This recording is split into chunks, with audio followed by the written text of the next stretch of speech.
श्री सुखदेव जी महाराज ने परीक्षित को। एक अजामिल नाम का ब्राह्मण कन्नौज में रहता था। अपने पिता की आज्ञा, शास्त्र सम्मत आचरण, ब्रह्मचर्य का पालन, बड़े धर्मात्मा प्रवृत्ति से रह रहा था। एक दिन अपने पिता की आज्ञा से वो समिधा लेने के लिए जंगल गया तो वहां देखा एक वैश्या किसी नीच पुरुष के साथ वो विविध प्रकार से स्त्री सहवास आदि की क्रीड़ाएं कर रहा है। अजामिल ने जब देखा तो काम वेदना से युक्त हो गया, बहुत चेष्टा की अपने को संभालने को। इसीलिए साधक को शास्त्र में लिखा हुआ है, पशु पक्षियों को भी मैथुन करते हुए नहीं देखना चाहिए। अगर एक बार दृष्टि पड़ जाए तो दृष्टि हटा लो। फिर मोबाइल में अगर कोई सर्च करके गंदी बातें देखेगा तो वो साधक बना रहे, ऐसी संभावना नहीं। वो साधक बना रहे ऐसी संभावना नहीं, वो भ्रष्ट हो जाएगा। कोई मिले ना मिले वो अकेले ही भ्रष्ट हो जाएगा। देखने का, सुनने का बहुत बड़ा प्रभाव पड़ता है। देखो, अजामिल ने देखा मात्र उस व्यभिचारिणी वैश्या को पर पुरुष से समागम करते हुए उसकी इंद्रियां विकल हो गईं। बहुत उसने कोशिश की अपने को रोकने की, नहीं रोक पाया और वो वैश्या का संग कर बैठा। वैश्या पैसे तो सब पिता की पूरी संपत्ति वैश्या के, यहां तक कि वैश्या के साथ 88 वर्ष का बूढ़ा हो गया था, फिर भी वैश्या की आसक्ति, वैश्या के संग रहना, कभी परमार्थ का कोई चिंतन नहीं। एक दिन उसके यहां उपहास करने वाले गांव के लोगों ने साधु मंडली भेज दी। उन्होंने पूछा कोई पवित्र भक्त श्रद्धावान हो जिसके यहां हम आज रात्रि रुक सके। उनका सबसे बड़ा पवित्र हमारे गांव में अजामिल है। उपहास करके भेज दिया। तो संत समागम कभी व्यर्थ नहीं जाता, संतों का दर्शन और संभाषण कभी व्यर्थ नहीं जाता। जब अजामिल ने देखा कि हमारे दरवाजे के सामने वाले बगीचे में संत मंडली, तो अब संत दरस जिम पातक टरई, संतों के दर्शन मात्र से पाप नष्ट होते हैं। फिर वो संभाषण कर ले तो और बड़ी बात है। संभाषण करने वाले को भजन के उस दिन का 6वां हिस्सा उसको प्राप्त होता है। जो संत से संभाषण कर ले तो उस दिन के भजन का 6वां हिस्सा संभाषण करने वाले को प्राप्त होता है। अजामिल ने तो मंडली संतों की दर्शन की, रो पड़ा, भगवान हमारे यहां पानी भी आपको नहीं मिल सकता, क्योंकि मैं इतना नीच पवित्र आचरण वाला हूं कि मैं वैश्यागामी पूरा जीवन हो गया। ऐसा हिंसक, चोरी, लूट पाट से मैं वैश्या को प्रसन्न करता रहता हूं। क्या मेरा भी कल्याण हो सकता है? संतों ने कहा अवश्य। फिर उनमें एक भाग्य रेखा देखने वाले संत थे। उन्होंने देखा और कहा कि तुम्हारे भाग्य में अभी एक पुत्र और आएगा। 9 पुत्र थे, ये 10वां, तुम इसका नाम नारायण रख देना। और सब संत वहां से चले गए। कुछ समय बाद अजामिल के पुत्र हुआ, उसका नाम नारायण रखा। संतों के कृपा प्रसाद से अजामिल की पूरी आसक्ति उस छोटे बालक में। अब वो बालक को ही साथ लेकर के घूमता फिरता, खाता पीता, सोता जागता, हर समय बालक से प्रीति। मृत्यु का समय नजदीक आया तो भगवान यमराज के महान क्रूर कर्मा दूत उपस्थित हुए 2। उस भय की अवस्था में अपने पुत्र को वो दूर खेल रहा था, पुकारा नारायण। जे ही नारायण नाम पुकारा कि दिव्य चतुर्भुज रूप धारण की हुई 2 भगवत पार्षद उपस्थित हो गए और यमदूतों की फांस से अजामिल को मुक्त किया और यमदूतों से प्रश्न किया, तुम कौन हो? तो उनका मैं भगवान धर्मराज का दूत हूं। तो धर्म का क्या लक्षण है? धर्म किसे कहते हैं? उन्होंने कहा शास्त्र जिसे विधान करता है उसे धर्म कहते हैं, जिसे निषेध करता है उसे अधर्म कहते हैं। महापुरुष जिस मार्ग में चलते हैं उसी को धर्म कहते हैं। क्या सब पापी दंडनीय हैं? तो उनका हाँ, सतोगुण रजोगुण तमोगुण के द्वारा जो भी कर्म किया जाता है, दिन रात दिशाएं, चंद्रमा, सूर्य, भगवान यमराज, ये सब साक्षी हैं। किसी से पूछने की जरूरत नहीं, उसके किए हुए पाप का या पुण्य का उसको भोगना ही होता है। भगवान के पार्षदों ने कहा कि तुम नीति निपुण एवं धर्म का मर्म जानने वाले यम के दूत हो, पर अभी तुम्हें पूर्ण धर्म का ज्ञान नहीं है। अहो कष्टम धर्म दशाम अधर्म स्पृशते सभाम यत्रा दंडेषु पापेषु दंडो यैर ध्रियते वृथा। यमदूतों, ये बड़े आश्चर्य की खेद की बात है कि धर्मज्ञों की सभा में अधर्म प्रवेश हो रहा है। यहां निरपराध और अदंडनीय व्यक्ति को दंड देने के प्रयास किया जाता है।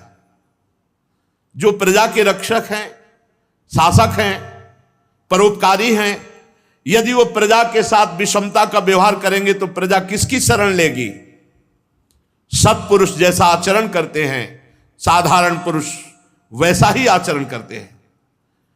वो सत्पुरुष अपने आचरणों द्वारा साधारण पुरुषों को सत आचरण में लाते हैं। साधारण लोग सत्पुरुषों के चरणों में सर रखकर वो जैसा आदेश करते हैं, जैसा आचरण करते हैं, वैसा ही वो करते हैं। इसलिए सत्पुरुष को चाहिए कि वो कभी विश्वासघात न करे, शास्त्र सम्मत आचरण का उपदेश दे, क्योंकि उन अज्ञानी जीवों ने अपनी आत्मा, अपना गुरु, अपना परमात्मा मानकर उनके चरणों में समर्पण कर दिया है। तो यमदूतों, जिस समय इसने अपने पुत्र के बहाने से ही सही मेरे स्वामी का नारायण ये 4 अक्षर उच्चारण किए, उसी समय इसने अनंत जन्मों के पापों का प्रायश्चित कर लिया। ओहो, एतेनैव रघोनोष्य कृतं स्याद् घनिष्कृतं यदा नारायणायेति जगाद चतुरक्षरम। यमदूतों, जिस समय इसने अंतिम समय में पुकारा नारायण, उसी समय इसने अनंत जन्मों के पापों का प्रायश्चित कर लिया, अनंत जन्मों के पापों से मुक्त हो गया। ये महापापी कहे जाते हैं। स्तेनः सुरापो मिद्धृग ब्रह्महा गुरुतल्पगा स्त्री राज पितृ गोहंता ये च पातकिनो परे।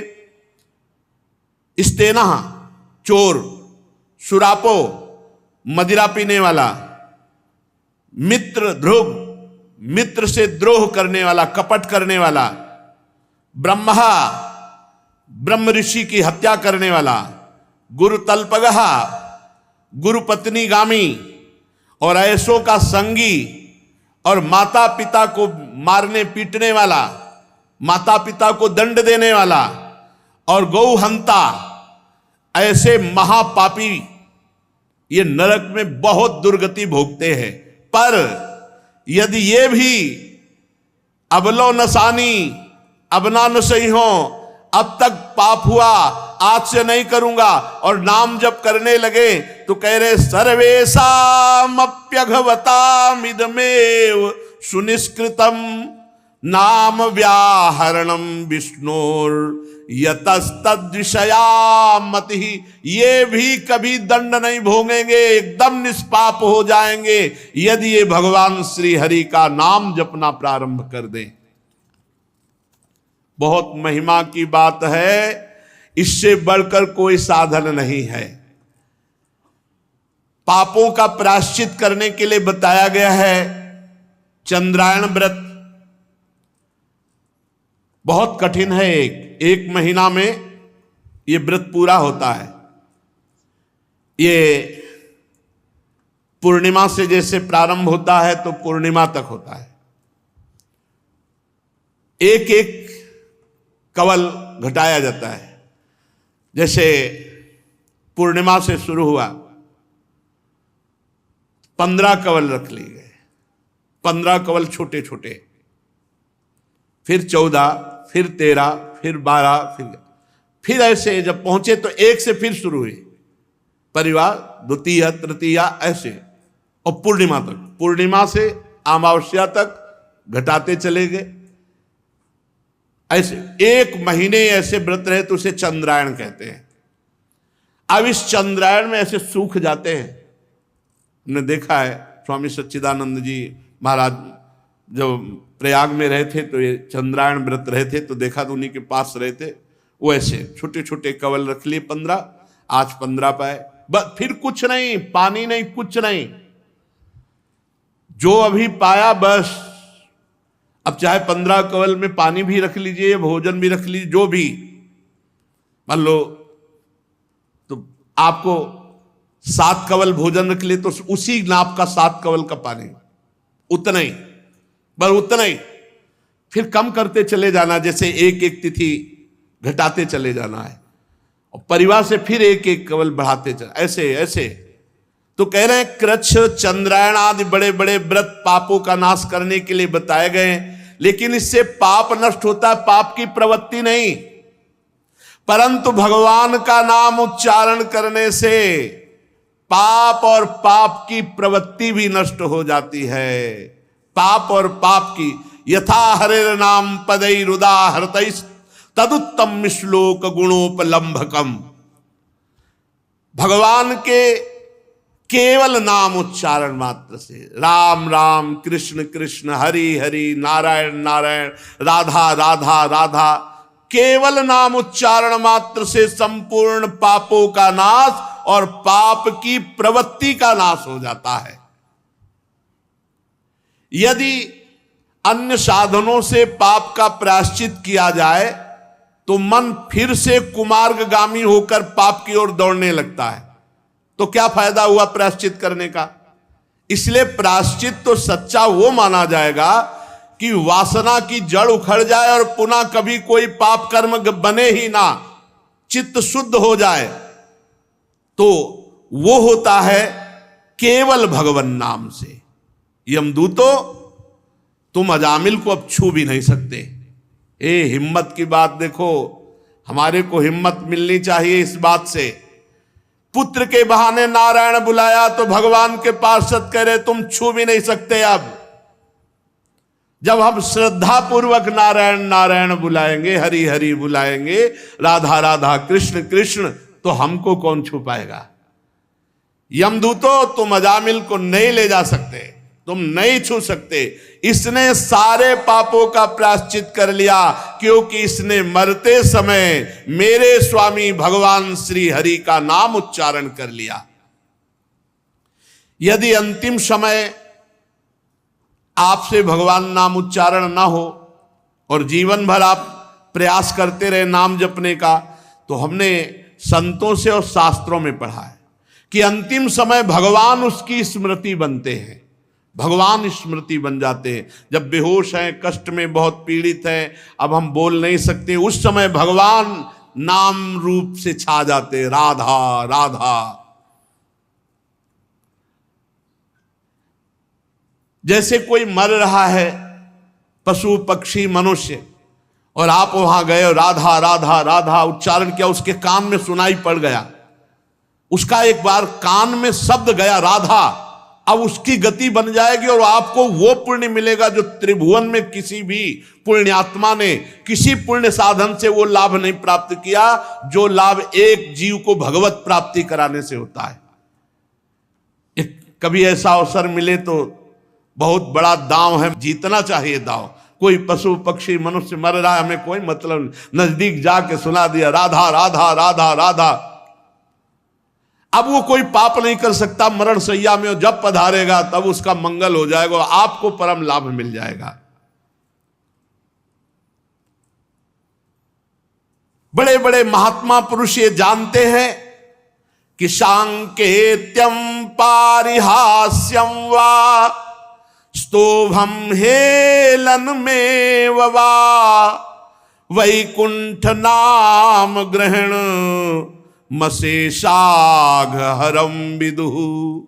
संकेत में राधा राधे, ऐसे जैसे किसी को संकेत में, श्री हरिवंश संकेत में पुकारने मात्र से, या परिहास्यम, अपने लोग मानो कीर्तन करें, कोई उपहास करे, राधा राधा, इससे भी उसका परिहासम, स्तोभम, आलाप लेने में, स्तोभन आलाप लेने में, हेलन अवहेलना करने के लिए किसी की,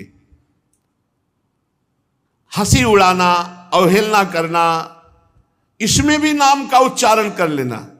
जैसे कोड़े मारते हैं ठाकुर हरिदास जी को जल्लाद, तो हरिदास जी के श्रीमुख से निकलता है हरि बोल, वो मारते कोड़े कहते हैं हरि बोल कहता है, तो हरिदास जी मुड़ के देखते हैं और कहते हैं तुम्हारा भी मंगल हो गया, क्योंकि तुम्हारे मुख से 2 बार हरि नाम निकला। परिहास में, तान आलापने में, किसी की अवहेलना करने में, यदि भगवान नाम उच्चारण हो जाए तो उच्चारण और श्रवण करने वाले दोनों के पापों का नाश हो जाए।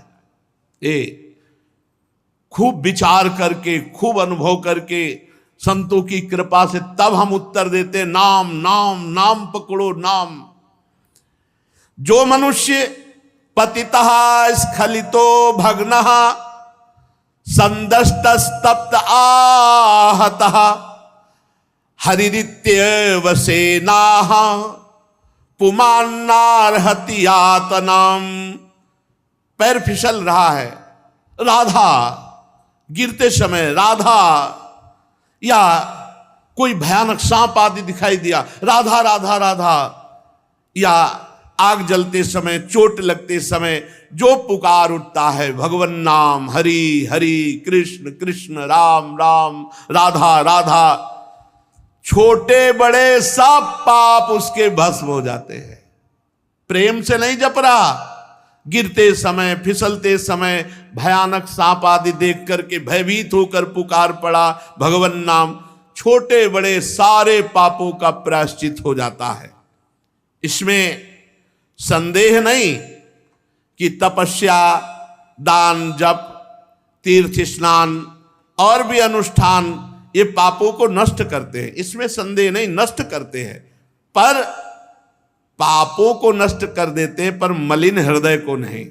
मलिन हृदय ये नाम जप से शुद्ध होता है, भगवान के चरणों की सेवा से, और भगवान के नाम जप से जैसा हृदय शुद्ध होता है वैसा किसी तीर्थ स्नान, दान, पुण्य, तपस्या, अन्य साधनों से नहीं।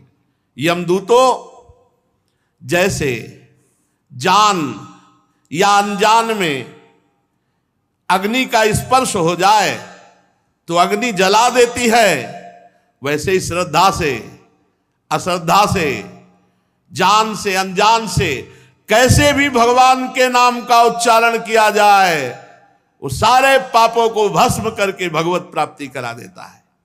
ये नाम का प्रभाव है। जैसे कोई परम शक्तिशाली अमृत को गुण जानकर पिए या अनजान में पी जाए तो अमर ही हो जाएगा, ऐसे तुम जानकर महिमा नाम की जपो या अनजान में भी ऐसे ही राधा राधा, आप परम अमृत पद के अधिकारी हो जाएंगे। नाम अपना फल देकर ही रहेगा, वो तुम्हारी श्रद्धा की बिल्कुल भावना नहीं रखता। जैसे अमृत है, विष है, अग्नि है, अपना प्रभाव दिखाता है, ऐसे ही नाम अपना प्रभाव दिखाता है। भाव कुभाव अनखाल सहु, नाम जपत मंगल दिश दशहु। हरिहरति पापानि दुष्ट चित्तैरपि स्मृतः, अनिच्छापि संस्पृष्टो दहत्येव हि पावकः। दुष्ट चित्त, पापी मनुष्य यदि ये महिमा सुन ले और उच्चारण करने लगे श्री हरि श्री हरि श्री हरि, तो जैसे अनजान या अनिच्छा से स्पर्श करने पर अग्नि जलाती है, वैसे ही भगवान श्री हरि का नाम समस्त पापों को जला देता है। कभी ये नहीं सोचना चाहिए कि हमारा मन लगता नहीं है, आग को छुओ मन लगा के तो जला देगी, बिना मन लगाए छू जाए तो जला देगी, कोई दूसरा अचानक छुआ दे तो जला दे। नाम का श्रवण, नाम का कीर्तन सारे पापों को भस्म कर देता है। श्रद्धा, श्रद्धा, भाव कुभाव जैसे भी बने नाम जप। सकृदुच्चरितम येन हरिरित्यक्षरद्वयम् बद्धा परिकरस्तेन मोक्षाय गमनम प्रति। जिसने अपनी जबान से उच्चारण किया हरि ये 2 अक्षर, राधा ये 2 अक्षर, राम ये 2 अक्षर, भगवान नाम में अपार सामर्थ्य, मानो उसने मोक्ष प्राप्त करने के लिए कमर कस ली। भगवान नाम उच्चारण कर लिया, कितनी बार कह रहे? सकृदुच्चरितम एन, एक बार, एक बार उच्चारण कर लिया, अब वो नरक नहीं जाएगा। ये देख लो भाई, सकृदुच्चरितम एन, विश्वास शास्त्र की बात पर करो। और इसका बहुत सुंदर भाई जी श्री हनुमान प्रसाद पोद्दार जी ने एक चरित्र सुनाया था कि एक धर्मचंद्र और कर्मचंद्र नाम के 2 भाई थे। तो धर्मचंद्र बड़ा साधु भगत, संतों की सेवा करने वाला, निरंतर नाम जप करने वाला, भगवत कथा भगवत सेवा, अपने कर्तव्य को भगवान की पूजा, और ठीक छोटा भाई विपरीत आचरण करने वाला, शराब पीना, गंदे आचरण करना।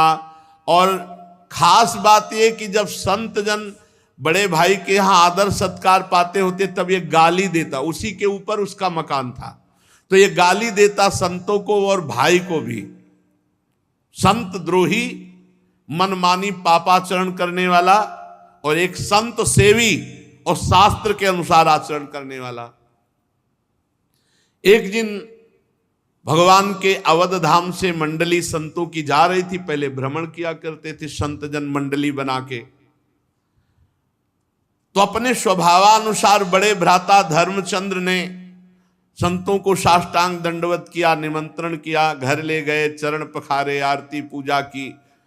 50 संत थे, सबके लिए विश्राम व्यवस्था की, भोजन बनवाया, सुंदर भोजन पाया। तो जब संत जन भोग आरोग रहे थे, उसी समय वो कर्मचंद शराब पी के लड़खड़ाता हुआ, अब वहीं से सीढ़ियां थी ऊपर जाने की, खूब गाली बकी संतों की। धर्मचंद्र जी पहले संतों से बता देते थे कि हमारा भाई बड़ा दुष्ट स्वभाव का है, वो कभी अगर आएगा तो ऐसा वैसा, तो सब संतों को पहले बता दिया था। अब वो गाली देते हुए ऊपर शराब के नशे में अपने कमरे में गया। संतों को अच्छा नहीं लगा कि इतने बड़े धर्मात्मा भाई का इतना निकृष्ट भाई। तो जो महंत जी थे उनके चरणों में पड़कर धर्मचंद्र जी ने कहा, क्या मेरे भाई का कल्याण हो सकता है? हम दोनों भाई मां के उदर में, एक ही उदर में पले, इसकी ऐसी दुर्गति देखकर मुझसे सहा नहीं जाता, क्या इसका कल्याण हो सकता है? संत ने कहा, कल्याण तो निश्चित होगा, क्योंकि इसका कल्याण होना ही है, तभी तुम्हारा भाई बनाया कि तुम साधु सेवी हो, तो इसका कल्याण तो होगा ही। हम देखो उपाय करते हैं। वो बड़े हष्ट पुष्ट थे, गए तो धर्मचंद्र जी ने कहा, प्रभु ऐसे जाओगे तो दरवाजा खोलेगा नहीं। शंख घंटा बजाते हुए बाहर निकलने की ऐसी सीन बनाई कि मानो संत जन चले गए। अब जाके दरवाजा खटखटाया तो समझा बड़ा भाई आया होगा। तो जो ही दरवाजा खोला तो देखा संत। तो बंद करने की कोशिश की, लेकिन जबरदस्ती दरवाजा। अब भगवान के भक्त तो भगवान के बल से बलवान होते ही हैं, छाती पे चढ़ के बैठ गए और बोले, अब तुम्हारा भाई तुम्हें बचाने नहीं आएगा। बोले, वो तो वैसे नहीं बचाने आएगा। बोले, अब बोलो राम राम। बोले, नहीं बोलूंगा। बोले, बोल राम राम। वो कहा राम राम, हट गए। बोले, बेटा इसकी कभी कीमत मत लेना। संत भगवान आ गए नीचे और उनके भाई से कहा, काम हो गया। बोले, भगवान अब इसकी दुर्गति नहीं होगी। बोले, विश्वास रखो, भगवान के बल से कह रहे, अब इसकी दुर्गति नहीं होगी। कुछ दिन बाद कैंसर हो गया उसको, पाप का फल तो आता ही है। मरा तो यमराज जी के पास गए तो चित्रगुप्त ने सारा खाता रखा और उस खाते में जांच की गई। शराब, मांस, व्यभिचार, ये सब गंदी बातें, संत द्रोह सब। एक संत के द्वारा जीवन में 2 बार राम राम कहाया गया और संत छाती में बैठे थे।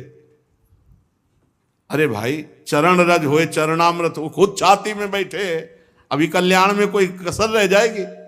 अब यमराज ने देखा 2 बार राम राम, उनका इसको नर्क कैसे देख सकते, 2 बार राम राम बोला। बोले भाई, जिंदगी में तूने 2 बार राम राम बोला, क्या सुख चाहता है? तो संत की अमोघ वाणी उस समय भी उसके दिमाग में गूंजने लगी कि बेटा इसकी कीमत मत लेना। तो उनका आप बताओ तो क्या मिल सकता है, 2 बार राम राम का फल क्या हो सकता है? 2 बार राम राम का फल क्या दे सकता? तो उनका ये बात तो हम नहीं बता सकते। तो बोले जब तक बताओगे नहीं कि 2 बार का फल होता क्या, तब तक हम मांगे क्या? उन्होंने देवराज इंद्र का चिंतन किया कि त्रिभुवनपति वाले, ये लोकपाल है तो इंद्र त्रिभुवनपति। देवराज इंद्र आए, क्या समस्या? बोले प्रभु समस्या ये है कि इस पापी ने जीवन भर पाप किया, 2 बार राम राम बोला। अब इसको 2 बार राम राम की कीमत क्या है, उसके बदले में हम क्या दे सकते हैं? कह रहा, पूछ रहा है। भगवान नाम की, ये हम भी नहीं, ये तो ब्रह्मा जी बता सकते हैं।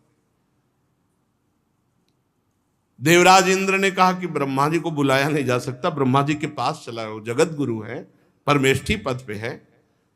तो जीवात्मा ने कहा पहले जो भयानक जीव जंतु इनको अलग हटाओ, यमदूतों को। और धर्मराज जी से कहा आप, और देवराज जी से कहा आप थक गए हैं, हम बहुत पिटाई करते रास्ते में लाए हैं, पालकी में बैठा लो और जहां ले चलना ले चलो, नहीं बुला लो यहीं। भाई जी महाराज ने जो चरित्र लिखा पूज्य श्री राम शर्मा आचार्य ने, वही लीला दर्शाई थी काशी में, यही दृश्य देखा था। बोले पालकी में चलेंगे हम। देवराज धर्मराज जी ने कहा कि भाई 2 बार राम राम कहा, समस्या तो बड़ी है, बैठा लो। आगे देवराजेंद्र, पीछे धर्मराज। ब्रह्मा जी ने कहा आज तक तो ऐसी अगवानी हमने किसी ऋषि मुनि की नहीं देखी कि देवराज इंद्र पालकी पकड़ियो, धर्मराज पकड़ियो, कौन महानात्मा है? बोले प्रभु महात्मा नहीं है, ये दुरात्मा है, जीवन भर पाप किया है, शराब पिया, व्यभिचार किया, मांस खाया है सब, और 2 बार संत के द्वारा राम राम कहाया गया। तो ये पूछ रहा है राम नाम की कीमत क्या है 2 बार की? ब्रह्मा जी भी ऐसे करने लगे कि राम नाम की कीमत, ये मलिन माया त्रिभुवन को जो रचती है, भगवान के नाम की बराबरी थोड़ी कर सकती है। तो ब्रह्मा जी ने कहा ये निर्णय तो देवाधिदेव महादेव जी कर सकते, क्योंकि हर समय वो डूबे रहते हैं भगवान नाम में, भगवत प्रेम में। चला जाए कैलाश। अब तो बड़ी शीतलता, ब्रह्मा जी चल रहे हैं साथ में, देवराज इंद्र, धर्मराज, पालकी में बैठा जीवात्मा। देवाधिदेव महादेव जी ने कहा प्रभु ये कौन सा महान पुरुष है जिसके आगे आगे ब्रह्मा जी देवराज इंद्र? बोले प्रभु घोर पापी, 2 बार राम राम बोला है संत के कहने से, तो प्रभु इसको क्या फल होता है? राम भगवान शिव ने कहा फल पूरा तो नहीं बता सकते, कुछ महिमा बता सकते हैं। रा बोल करके हलाहल विष समुद्र मंथन का निकला, उसे पी गए और मां कह के गले में रोक लिया। राम नाम से आज भी गले में नीलकंठ बना हुआ, पूरा विष रुका हुआ है और एक बूंद कोई नहीं रोक सकता गले में। गले में चला जाए, हाँ हाँ खांसी आ जाए, पूरा हलाहल विष राम नाम से गले में रोक लिया। और काशी में जो मरता है इसी नाम से, हम तारक मंत्र यही, इसी से मोक्ष पदवी, बड़ी महिमा गाई, पर कहा कि पूर्ण फल क्या ये तो नहीं बता सकते। तो बोले प्रभु अब 2 बार राम नाम का पूर्ण फल तो पता ही चलना चाहिए। तो बोले फिर सीधे राम जी के पास चलते, साकेतपुर। महादेव जी, ब्रह्मा जी, देवराज इंद्र, धर्मराज और जीवात्मा भगवान के साकेत धाम गए। राम जी ने देखा वाओ वाओ, विश्व के संभान विभूतियां कैसे प्रभु। बोले प्रभु समस्या है कि जीवात्मा महान पापी, ये 2 बार आपका नाम लिया राम राम संत के कहलाने से।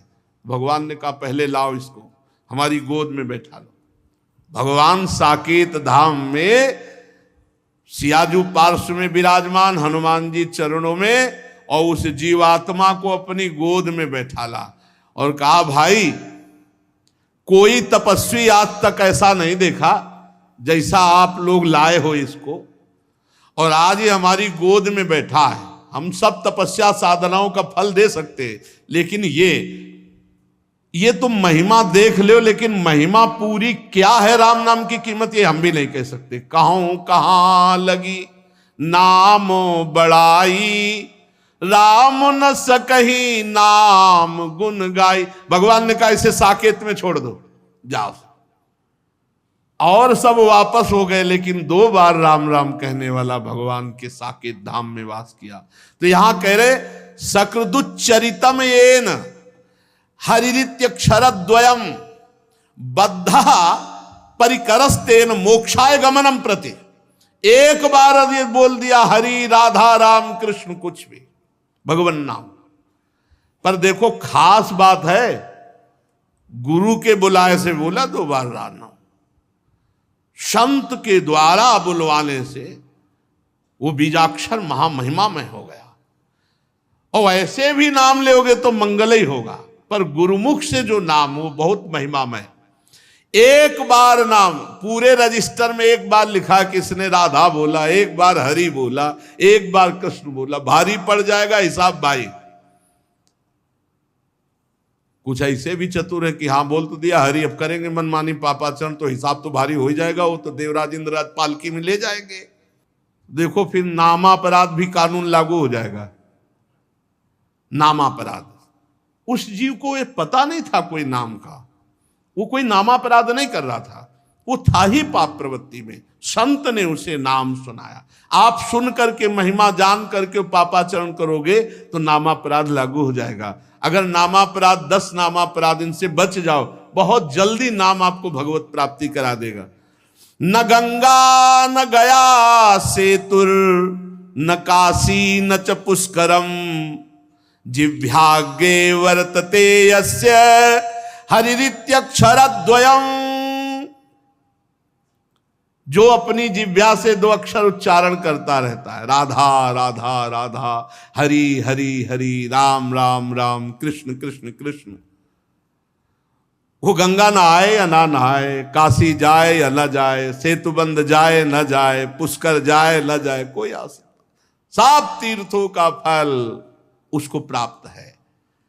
न गंगा न गया सेतुर न काशी न च पुष्करम, जिह्वाग्रे वर्तते यस्य हरिरित्यक्षरद्वयम्। जिसकी जिह्वा के अग्रभाग में भगवान का नाम विराजमान है, उसे किसी तीर्थ करे तो बढ़िया, ना करे तो कोई नियम नहीं कि जाना ही पड़ेगा।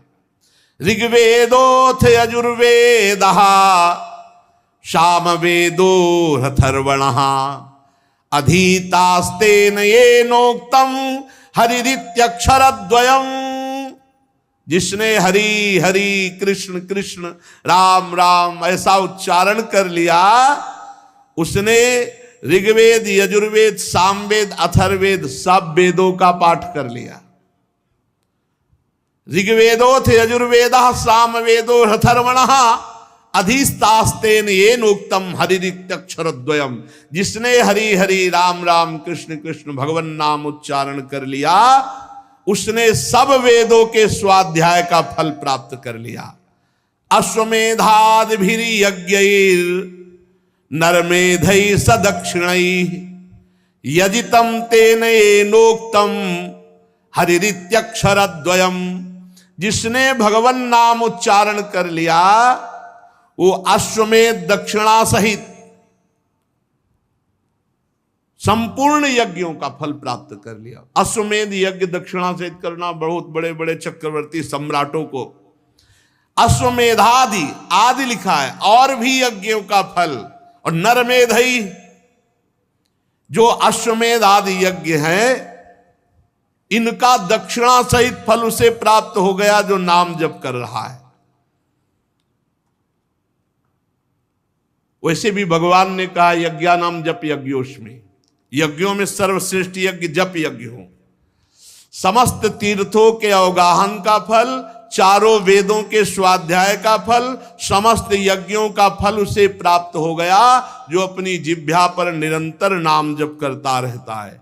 प्राण प्रयाण पाथेयम संसार व्याधि भेषजम, दुख क्लेश परित्राणम हरिरित्यक्षरद्वयम्। आहा, इस संसार से जब हमारा शरीर छूटकर जाएगा तो रास्ते का जो खर्चा है और जो हमें परलोक में महान सुख प्रदान करने वाला है वो केवल भगवान नाम है। ये तुम्हारा बैंक बैलेंस, सोना चांदी, ये सब नहीं जाएगा। प्राण प्रयाण पाथेयम, जब शरीर छूटता है तब शरीर छूटने के बाद जो बढ़िया व्यवस्था होती है वो नाम से होती है। बढ़िया नाम जब किए हुए है तो भगवान के पार्षद आते हैं, दिव्य लोक को ले जाते हैं और भगवान के साथ आनंद भोगता अनंत काल तक। इसलिए कोई भी हो, स्त्री हो, पुरुष हो, बालक हो, वृद्ध हो, मूर्ख हो, पढ़ा लिखा हो, पवित्र हो या पवित्र हो, नाम के लिए कोई ये मर्यादाएं नहीं कि आपको पवित्र होना चाहिए, आपको इतना जवान होना चाहिए, आपको पढ़ा लिखा होना चाहिए, आपको अमुक कुल वाला होना चाहिए, कोई नहीं। इसमें कोई भी हो, पुरुष नपुंसक नारीवा जीव चराचर कोई, सर्वभाव भज कपट तज मोई परम प्री सोई, प्रभु कह रहे। तो यहां यत्र तत्रानुकुर्वन्ति विष्णुर्नामानुकीर्तनम सर्व पाप विनिर्मुक्तास्ते पियांति सनातनम। कोई भी हो जो भगवान श्री हरि का नाम जप करेगा सब पापों से मुक्त होकर परम पद को प्राप्त करेगा। भगवान के नाम में ही एक छूट ऐसी है, इसमें पवित्र और अपवित्र का न देश काल नियमः शौचा अशौच विनिर्णयः परम संकीर्तना देव राम रामेति मुच्यते। भगवान का नाम उच्चारण आप कहीं भी कर सकते हैं। शौचालय में भी आप अंदर अंदर नाम जप करें। अगर शौचालय में मृत्यु हो गई तो वहां भी, तो अपवित्र और पवित्र इसमें भेद नहीं है नाम में। गच्छस तिष्ठन स्वपन वापी पिबन भुंजन जपस तथा, चल रहे हैं या बैठे हैं, खा पी रहे हैं, हर स्थिति में कृष्ण कृष्णेति संकीर्त मुच्यते पाप कंचुकात। जो अपनी जिह्वा से कृष्ण कृष्ण कृष्ण कृष्ण ऐसा उच्चारण करते सारे पाप नष्ट हो जाते हैं। कृष्णेति मंगलम नाम यस्य वाचि प्रवर्तते भस्मी भवन्ति सद्यस्तु महापातक कोटया। जिसकी जिह्वा श्री कृष्ण श्री कृष्ण श्री कृष्ण ऐसा नाम उच्चारण करती रहती, कोटि कोटि महापाप भस्म हो जाते हैं नाम के प्रभाव से। सर्वेषामपि यज्ञानां लक्षणानि व्रतानि च तीर्थ स्नानानि सर्वाणि तपास्य नशनानि च। सारे यज्ञों का फल, लाखों व्रतों का फल, संपूर्ण भारत के तीर्थ स्नान का फल, संपूर्ण तपस्या उपवासों का फल, वेद पाठ और पृथ्वी की प्रदक्षिणा, ये सब मिलाए जाए तो भी कृष्ण नाम जापक की समानता नहीं कर सकते। ओहो, सर्वेषामपि यज्ञानां लक्षणानि व्रतानि च तीर्थ स्नान सर्वाणि तपास स्नान च वेद पाठ सहस्राणि प्रादक्षिण्यम भुवा शतम कृष्ण नाम जपस्यास्य कलाम नारंति षोडशीम। कृष्ण नाम जापक की 16वीं कला के बराबर भी ये सब नहीं हो सकते। इतनी महिमा भगवान नाम की है। किसी भी तरह से भगवान नाम जपने में हमारी प्रवृत्ति हो जाए, वो चिदात्मा प्रभु को प्राप्त कर लेगा। पाप नष्ट होने की तो बात क्या। श्रुत्वा नामानि, मानो एक जप रहा कीर्तन कर रहा है, एक सुन रहा है, दोनों को परम गति होगी। बिल्कुल डरने की बात नहीं। सब साधनाओं का सार नाम जप क्या जाता है। धीरे धीरे पहले वाचिक जप होता है, राधा राधा राधा राधा राधा राधा, फिर उपांशुक होता है, फिर मानसिक होता है। उपांशु जब होने लगे तो समझना चाहिए अंतःकरण काफी पवित्र हो चुका है। फिर मानसिक पकड़ लिया तो फिर मन को परम पवित्र होना ही है। पहले वाचिक शुरू करे, यज्जिह्वाग्रे वर्तते नाम तुभ्यम। भगवान शंकर जी पार्वती जी से कहते हैं, हे शिवा, ईशोहम सर्व जगताम नाम नाम विष्णोर ही जापका सत्यम सत्यम बदाम्येव हरिर नान्या गतिर्नृणाम। मैं संपूर्ण जगत का स्वामी हूं। हे शिवा, मैं संपूर्ण जगत का स्वामी हूं, पर मैं भगवान का नाम जप करता रहता हूं। मैं तुमसे सत्य सत्य सत्य कहता हूं, भगवान नाम को छोड़कर जीवों के लिए अब और कोई गति नहीं है। नाम जप। वैसे भी सतयुग में ध्यान से, त्रेता में यज्ञ से, द्वापर में अर्चा पूजा से, कलयुग में केवल भगवान नाम से भगवत प्राप्ति। चहु जुग चहु श्रुति नाम प्रभावो, कल विशेष नहीं आनु पाओ। एकादपि एक बार नाम का भी उच्चारण तुम्हारे जीवन को मंगल यात्रा प्रारंभ करा देगा। शुरू तो करो तुम। एक बार भी नाम तुम्हारा कभी व्यर्थ नहीं जाएगा। तुम्हारे जीवन की मंगल नींव, तुम राधा बोले कृष्ण बोले, तुम्हारे मंगल भवन की नींव पड़ गई। अब तुम्हारा जीवन महाआनंदमय हो जाएगा। निरंतर नाम नाम। ये हम ऐसे नहीं, बचपन से सब संतों को देखा, बड़े बड़े सिद्धों को देखा, गंगा किनारे एक से एक सिद्ध ब्रह्मबोध संपन्न महापुरुषों को देखा, नाम नाम नाम। तब दिमाग ने पकड़ पाया कि केवल नाम। वर्तमानम च यद पापम यद भूतम यद भविष्यति तत्सर्वम निर्दहत्याशु गोविंदानल कीर्तनम। यदि भूत में पाप हो गया है, उसको नष्ट करने के लिए नाम। यदि वर्तमान में हो जाए तो ये नियम लो कि आगे से नहीं होगा, और नाम जप करो, नष्ट हो जाएगा पाप। भविष्य में भी हमें और कोई आश्रय नहीं लेना। अगर गलती हो जाती तो नाम के बल से ही सब पवित्र हो जाएगा। वर्तमानम च यद पापम यद भूतम यद भविष्यति तत्सर्वम निर्दहत्यासु गोविंदानल कीर्तनम। गोविंद गोविंद गोविंद।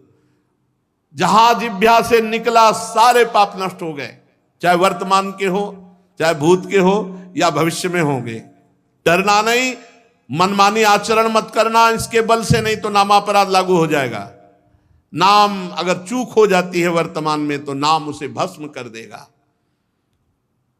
गोविंद गोविंद हरे मुरारे, गोविंद गोविंद मुकुंद कृष्ण, गोविंद गोविंद रथांग पाणे, गोविंद दामोदर माधवेति। कैसा अमृत है, बस पान करते रहो। नामामृत कैसा, अभी स्वाद नहीं मिला, इसीलिए तार्किकों का संग न करे नाम जापक। यहां मना करते हैं, ये तार्किक लोग अश्रद्धा पैदा कर देंगे। इनके मन में चूंकि नाम जप करते नहीं, अनुभव कुछ है नहीं। अरे क्या केवल नाम जपने मात्र से हो जाएगा? केवल नाम जपने से ही होगा।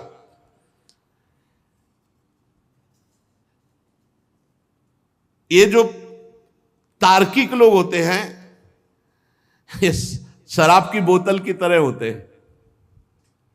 जैसे शराब की बोतल में चाहे जितना गंगा जल भरो हो, देव में चढ़ाने लायक नहीं रहती।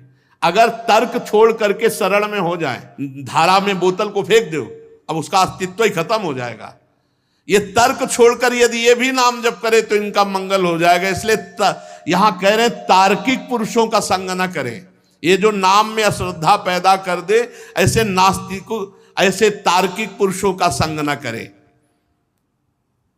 जो नराधम नाम की अवहेलना करते हैं, नाम में अर्थवाद की कल्पना करते हैं, ऐसे लोगों का संग त्याग कर दे। जो नाम की महिमा सुनकर नाम जपने के लिए उत्साहित हैं, धन्यवाद है, उनके दुखों का अंत होने वाला है।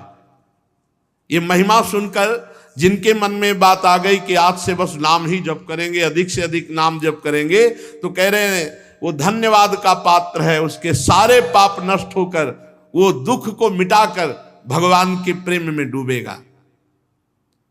श्री सुखदेव जी महाराज कहा, परीक्षित, ये यमदूतों का और भगवत पार्षदों का दोनों का उपदेश सुन रहा था अजामिल, क्योंकि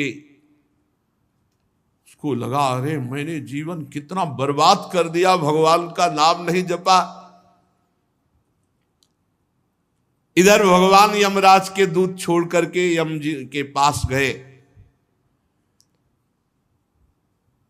अजामिल उठा और भगवान के पार्षदों को साष्टांग प्रणाम किया। अजामिल कुछ कहना चाहता था भगवान के पार्षदों से कि हमको अगर कुछ ही समय मिल जाए तो मैं भगवान का नाम जप करके, तो सर्व पापहारी भगवान के पार्षद अंतर्ध्यान हो गए। कुछ कहना चाहता था कि अगर मुझे समय मिल जाए, बस वो शुरू हो गया। जो ही अंतर्ध्यान में, हाय मैं कितना नीच पापी। अब चूंकि भगवान के पार्षदों का दर्शन हुआ ना, बड़ा हृदय में पश्चाताप। और ये जो मैंने अभी दृश्य देखा, ये भगवत पार्षद, ये स्वप्न था या जागृत? अभी अभी हाथों में फंदा लिए हुए यमराज के दूत हमें खींच रहे थे और वो भगवत पार्षद बचा रहे थे। मैं इस जन्म का महापापी हूं, फिर भी कौन से जन्म का पुण्य उदय हो गया कि मेरे मुख से नारायण नाम निकल गया? नहीं नहीं, ये तो भगवान की अहेतुकी कृपा है। कहां भगवान का मंगलमय नारायण नाम, ये तो सचमुच केवल भगवान की अहेतुकी कृपा से निकला नाम। ये जो नाम भगवान का निकलता है, तो जेई नाम तेई कृष्ण, मानो भगवान कृपा करके नाम रूप से हमारी जिह्वा में स्फुरित होते हैं। अब मैं एक क्षण भी व्यर्थ नहीं जाने दूंगा। अपने प्राणों को वश में करके, इंद्रिय मन को वश में करके निरंतर नाम जप करते हुए भगवान में तन्मय हो जाऊंगा। और ऐसा ही किया, वहां से सीधे हट गए। मैंने अज्ञानवश जो अभी तक समय में व्यतीत किया, नहीं, भगवान की इस माया ने मुझे बहुत नचाया। अब नहीं, थोड़ी देर के लिए भगवान के पार्षदों का संग हुआ, सब कुछ छोड़कर हरिद्वार में गए और एक भगवान के मंदिर में बैठ करके अपनी इंद्रिय मन को सब जगह से हटाकर भगवान का निरंतर चिंतन करते हुए अपनी बुद्धि को भगवान में मिला दिया और अनुभव स्वरूप परमात्मा को प्राप्त करके अपने शरीर को छोड़ दिया। नाम जप करते हुए अजामिल ने हरिद्वार में अपने शरीर को पूर्ण किया। शेष चर्चा आगे। बस हमको ये ध्यान रखना है, जो अजामिल ने नियम लिया कि अब अपनी इंद्रिय और मन को समेट कर केवल भगवान का भजन करते हुए भगवत प्राप्ति कर ली, ये लक्ष्य हमारा भी बन जाए कि हम सब काम करते हुए भगवान का नाम जप करें और नाम जप के प्रभाव से इसी जन्म में भगवत प्राप्ति करें। श्री राधा वल्लभ लाल की।